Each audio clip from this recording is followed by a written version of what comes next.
Hey, this is Mrs. Reichelt, and let's see, we're moving into part 7, or the properties of a neuron. So let's see here. The first things that we really need to go through are what's the jobs of a neuron, and what do they do, and why do we have them, and that sort of thing. So the two major functions of the neuron is for irritability, and irritability is the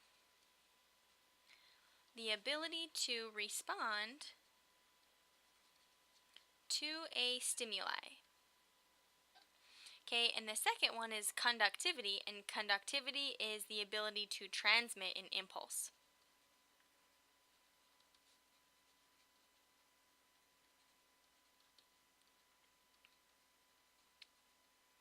Okay, so irritability, respond to a stimulus, and then conductivity is the ability to transmit an impulse.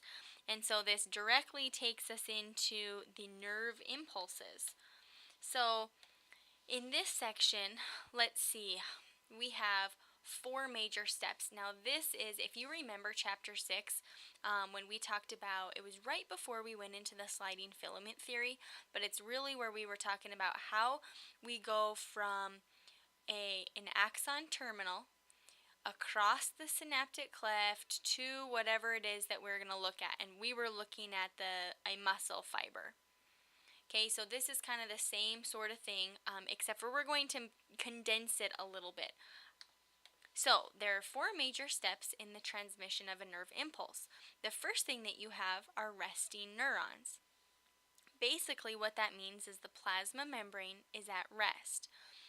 Also, you're going to have fewer positive ions inside of the cell than outside.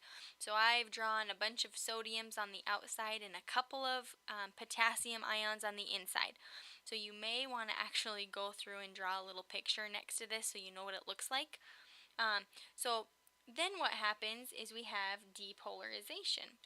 Depolarization is when we have a stimulus which causes a membrane polarity to be completely reversed, and an action potential is generated. So basically that is a fancy way of saying all of a sudden now something happens and we're going to allow sodium to go inside. So now there's a permeability, sodium's now inside, whoops, and potassium's going out. There might be a little bit of sodium here, but basically now sodium diffuses inside of the membrane, and this is called a graded potential. A graded potential just means that you have a change in electrical conditions. That change is depolarization. Okay, so the initial conditions are now different. Before we had more sodium ions on the outside of the cell compared to potassium ions. Now we have higher positive charge inside of the cell than outside of the cell. All of this creates an action potential or a nerve impulse. If an action potential begins, it's going to occur through the entire axon. So that means if we have our dendrites, which I don't draw very well, and if this is our cell body and our axon terminal, okay, what that means is if we get a message, it's going to go down the entire axon, okay? The impulses are going to travel faster when they have the myelin sheath.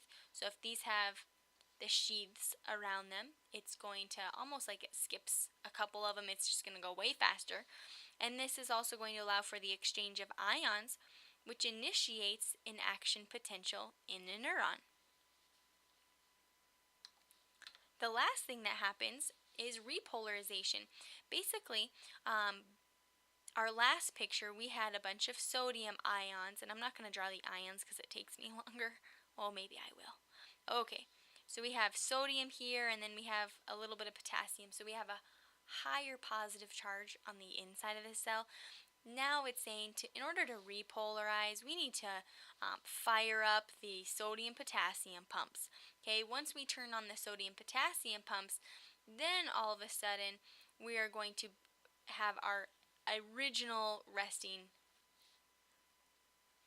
conditions. So it's going to have a whole bunch of sodium on the outside again, and potassium is going to be on the inside. So now we have a higher positive charge on the outside of the cell than on the inside of the cell, and we call that repolarization. So that wraps up our nerve impulse part, and I hope you found that helpful.